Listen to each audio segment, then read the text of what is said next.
Greetings everyone and welcome to the Occult Think Tank. My name is Greg. In this video I am going to talk about 2 ways to seriously piss off a Christian.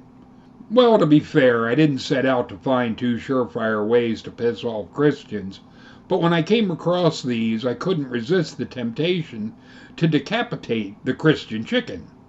If you want to know why I call them a chicken, beyond the fact that when they get upset they're clucking all over the place, feathers flying, making quite a mess, it's how for far longer than I've been alive, they've been running around screaming, "The sky is falling!"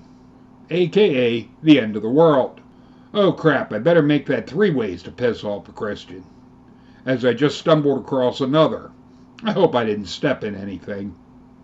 For those that are really slow and do not understand, that is the Chicken Little syndrome.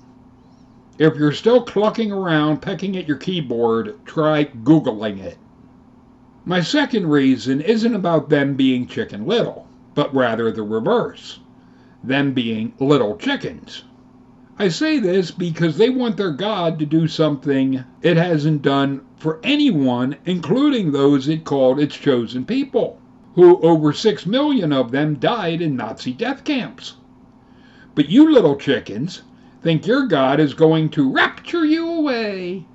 Yeah, right into the bedchamber of your alien Jesus, where you virgins will be deflowered, probably in every hole you have, and probably not just the once. Well, isn't that what virgins should expect on their wedding night? Did you seriously think your bridegroom was going to just read passages to you from the Bible, or some equally as worthless a book? Despite all the clucking and feathers flying from my introduction of the first 2, I am compelled by the God of this world, at least that's what Paul called him, to point out Christianity is not a monotheism. It's not the chicken's fault, though. Their brains aren't big enough to understand that mono means one, and their religion simply can't operate with just one God. After all, there would be no one to go to war with, no one to save you from. Oh wait, scratch that. You don't need that anyway, as you have your Jesus that is saving you not from anything else, but from what he will do to you if you do not think what he tells you. Okay, well, there can't be a father, as a father who is also a son is one crazy-ass imaginary being. How about creating a religion where the deity isn't bipolar or having multiple personality disorder? Oh yeah, you couldn't have a spooky deity floating around, maybe clucking and shitting all over the place. Not sure why rejecting the spooky chicken is unforgivable, but I've already gone and done it. I'm sure I have the Christians stoking their imaginary fires of hell just for me. Maybe even making a new level of Dante's Inferno just for me. After all, I think everyone knows Dante made up his levels of hell based on his hatred for certain people. If I haven't earned myself a new level of hell yet, just wait, the video's just getting started. What got this to even be in my mind was this quote from Jesus in John 18:36. Jesus answered, "My kingdom is not of this world. If my kingdom were of this world, then would my servants fight that I should not be delivered to the Jews.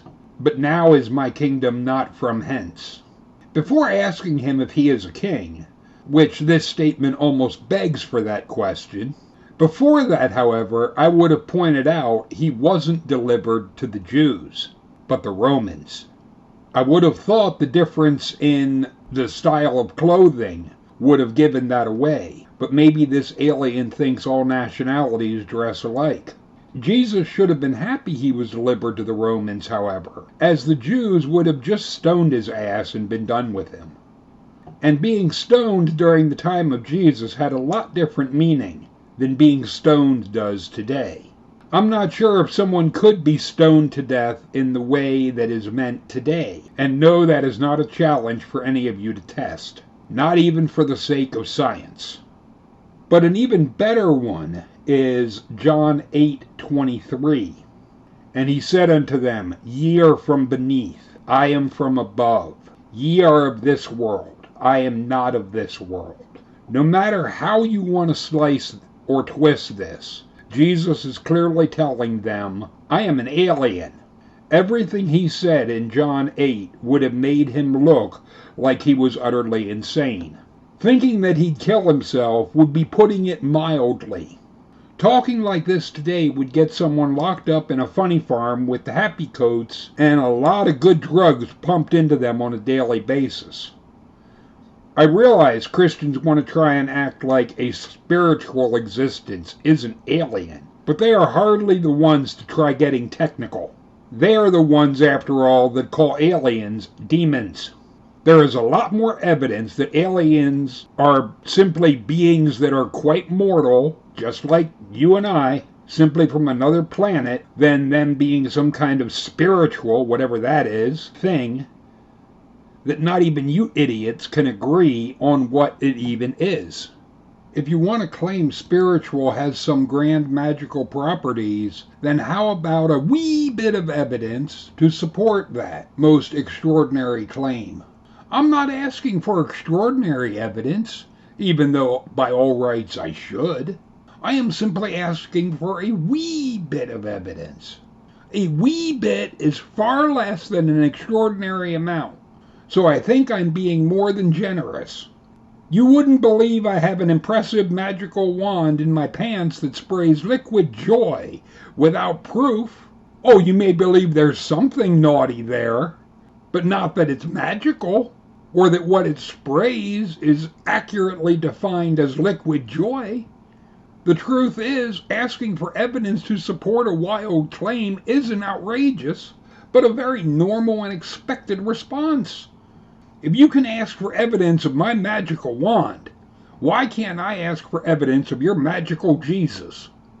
I know my magical wand spreads more joy than your magical Jesus. But unlike you, I'm not trying to shove it down every woman's throat. Oh yeah, my magical wand is sexist. Sorry guys, no joy for you. I'm honestly surprised Christianity even tried pitching its religion as a monotheism, when the entire basis of it from the beginning was God versus Satan. That is not a mono anything but a dualism. Then to try and make up a son and a ghosty thing, even though we have no evidence of a ghosty thing even existing. It isn't as if it's going around to non-believers and going, boo! Then to try twisting your brain into a pretzel to make up this Trinity idea really makes no sense. You lost the monotheism with God versus Satan. The only hope you had was banking on how your followers can't count either. But Paul had spilled the beans in the only place this is mentioned, 2 Corinthians chapter 4, verse 4. In whom the God of this world hath blinded the minds of them which believe not, lest the light of the glorious gospel of Christ, who is in the image of God, should shine unto them. If there is a God of this world that is different than the one true God, then why can't your one true God just ignore this world and its God and act as if it doesn't exist? You know, the way you ignore things like facts and evidence and act like they don't exist. Feel free to leave your thoughts and comments in the comment section. Later, people.